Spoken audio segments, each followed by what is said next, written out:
Hello guys! Welcome back, and for today's video, magluluto po tayo ng pansit bihon. So ito na yung mga sangkap ng ating kakailanganin: bawang, sibuyas, Baguio beans, carrots, at kailangan din natin ng toyo at oyster sauce. Bell pepper, kailangan din natin ng repolyo, paminta, tubig, and pampalasa or seasoning. Wala po tayong chicken, kaya ito na lang liver ang ating ipangsasahog. So, pinakuluan ko muna ito bago ko siya in-slice. So, ayan, simulan na natin. Magigisa na po tayo ng bawang at sibuyas. I-golden brown lang natin yung ating bawang, saka natin ilalagay yung sibuyas.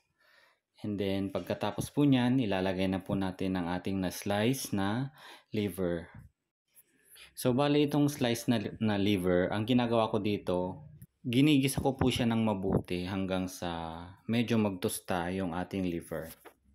In this way po kasi, mas lalong lalabas po yung lasa ng ating liver pag tostado po natin siyang iluluto. So at this point, medyo tostado na po ang ating liver, kaya pwede na po tayong maggisa ng Baguio beans. So, igigisa lang po natin yung Baguio beans. Tapos, isusunod na rin po natin dyan yung ating carrots. And together with the bell pepper. Alam nyo, itong pansit po na ito is favorite na favorite ko po kasi talaga. Kaya, kung mapapansin nyo po sa mga previous videos ko, puro pansit po yung mga niluluto ko dito. And it's really, this is my favorite na pang merienda. And then, naglagay na po pala tayo ng tubig dyan. Kaunting tubig lang. Tapos, yung ating pansit po na bihon, binabad ko po siya sa tubig para mas madaling maluto. Pero usually, dun po sa mga pa-order ko is hindi po ganito yung paraan ng aking pagluluto kasi hindi ko po siya binababad sa tubig. And one more thing po pala, hindi ko po pala nabanggit kanina na naglagay din po ako dyan ng chicken cubes. So right after po nating maglagay ng tubig, diyan na po natin ilalagay yung Knorr cubes, yung toyo, yung oyster sauce, yung paminta, and ng seasoning. So ayan, nilalagay na po natin yung ibinabad po na pansit bihon.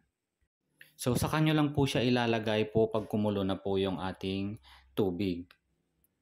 Kasi kung mas maaga po nating nailagay yan kung hindi pa kumukulo ang ating tubig, mas magiging sobrang lambot na po ng ating bihon. So ayan, naantayin lang po nating i-absorb po nung pansit bihon yung ating natimplahan na tubig kanina. Together po nung mga naigisa pong mga gulay. And ng liver po, syempre.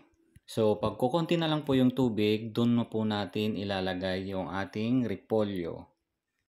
Hindi ko po siya ginisa kanina kasi ang purpose ko dyan, pag ilalagay ko po ay igigisa ko po siya kanina together po nung mga beans at ng carrots.